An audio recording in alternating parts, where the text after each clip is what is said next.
remarkable story of how a whole Muslim nation came to the aid of suffering Christians in Europe. And I'm going to tell you the story as we read it here. Hidden History, 30 Stories of Islam in the West by Jerome Van Cleveren. Link in the description below. And this is the 4th chapter, Irish Population Saved by the Ottoman Sultan. A truly remarkable story. And the story is this: in 1847, Ireland was suffering under the terrible toll of 1 million deaths and the mass exodus, mainly to the US, of another million people during the Great Famine. Also, it was known as the Potato Famine. The people were so desperate, it was said, from hunger that they even ate grass and soil. When, thousands of miles away, the Ottoman Sultan Abdul-Majid I heard about this, he declared that he would send £10,000. Now, that's the equivalent in today's money of about $2 million. He would send £10,000 to help the Irish population. So here we have the ruler of the Muslim Empire sending vast sums of money to help the Catholic population in Ireland. He is said to have been guided by the saying, a hadith of the Prophet Muhammad, upon whom be peace, which goes like this: he is not a believer whose stomach is filled while his neighbor goes hungry. He's not a believer whose stomach is filled while his neighbor goes hungry. And the Sultan applied this principle even to the geopolitical situation in which he found himself. At the end of this, I'm going to quote some verses from the Quran, which say pretty much the same thing. And these verses apply to all of humanity, not just to other Muslims. Queen Victoria of England, who referred to the Irish population as, quote, nothing more than cattle in my backyard, unquote, intervened, however, and asked that the Sultan send only £1,000, as she had donated just £2,000 herself and didn't want to appear stingy. So she didn't want to be outshone, outclassed by these Muslims. Oh, no. So she put pressure on them to reduce the amount that they gave to the Irish. But there's more to this story, though.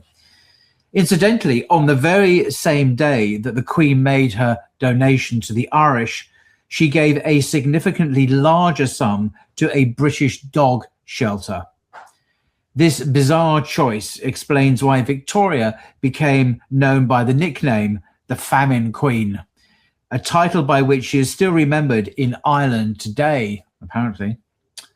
So the Sultan officially agreed to send only £1,000. I mean, it's still a huge amount of money in those days. In secret, however, he also dispatched 5 ships loaded with food and medicine. The British government devised a plan to block the ships from entering Dublin port upon their arrival. So it wasn't just about ego of the Queen not wanting to be overshone by Muslims.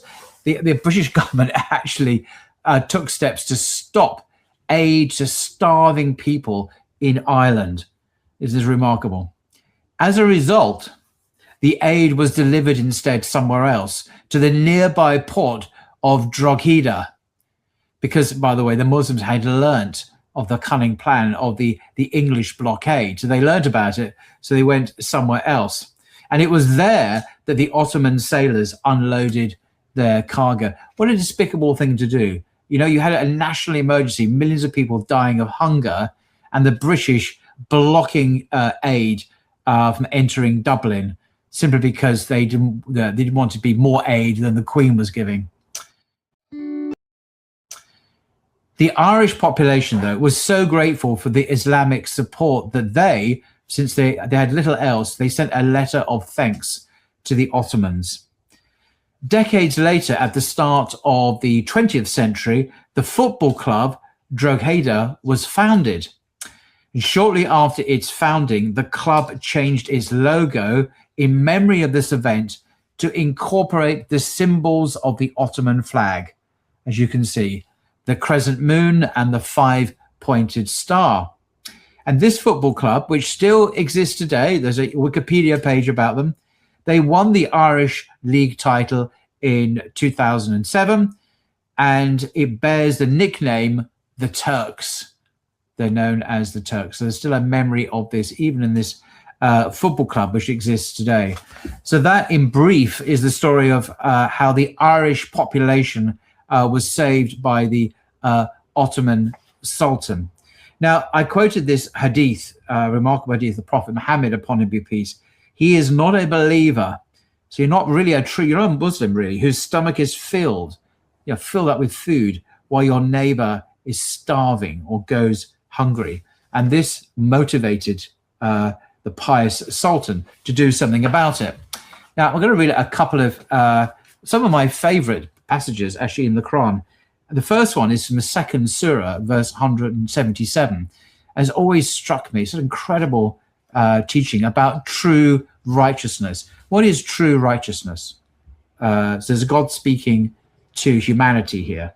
Righteousness is not in turning your faces towards the east or to the west. Rather, the righteous are those who believe in God, the last day, the angels, the books, and the prophets, who give charity out of their cherished wealth to relatives, orphans, the poor, needy travelers, beggars, and for freeing captives, who establish prayer, pay alms tax, and keep the pledges they make, and who are patient in times of suffering, adversity, and in the heat of battle. It is they who are true in faith, and it is they who are mindful of God. It's verse 177. Remarkable. So who are the true believers, who have true righteousness? Those who give in charity out of their cherished wealth. Okay, to relatives, to your family, to orphans, the poor, to needy travelers, beggars, and for the freeing of captives. Now, the Islamic tradition, the mainstream Sunni tradition, has always understood this to refer to people of any faith or no faith who are in need, who deserve compassion, the needy travelers, the beggars, the poor. So this is a very poignant reminder that the Quran encourages Muslims to give wealth of their wealth to those who are in need out of compassion. And this is the righteousness that God approves of. And another very famous passage in the 5th surah about the value of human life. And this is verse 32. Again, just one verse. It goes like this, about the value of human life. That is why we ordained for the children of Israel that whoever takes a life, unless as a punishment for murder or mischief in the land, it would be as if they killed all of humanity. And whoever saves a life, it will be as if they saved all of humanity. Isn't that remarkable? And there's a note here, and I'm reading, by the way, from the Clear Quran. And there's a note at the bottom of the page that says, although this is addressed to the children of Israel, it is applicable to everyone at all times. Everyone, all of humanity. Absolutely marvelous. And whoever saves a life, it will be as if they saved all of humanity. So that behavior, that action of that great sultan in the Ottoman Empire, his action is as if he has saved all of humanity. And this is real Islam. This is the Islam that's often not understood in the West. I'm not quite sure why, because it's freely available online now. One can read the Quran and hear the authentic message for oneself. But this is it, this generosity, this compassion, this concern for the value of human life and feeding the poor and those who are waylaid and dispossessed and so on. This sense of justice and compassion is at the very heart of Islamic teaching. And you can read about all that in the Quran. Obviously, this is the translation, as I mentioned, the Clear Quran. If you want a very good readable introduction to the Quran, particularly if you're not a Muslim, I do recommend this translation. As I say, this is the book. I'll put a link to it in Amazon, or if Amazon don't have any of these copies left, because sometimes they run out, you can go directly to the publisher. You can just Google it yourself. Until next time.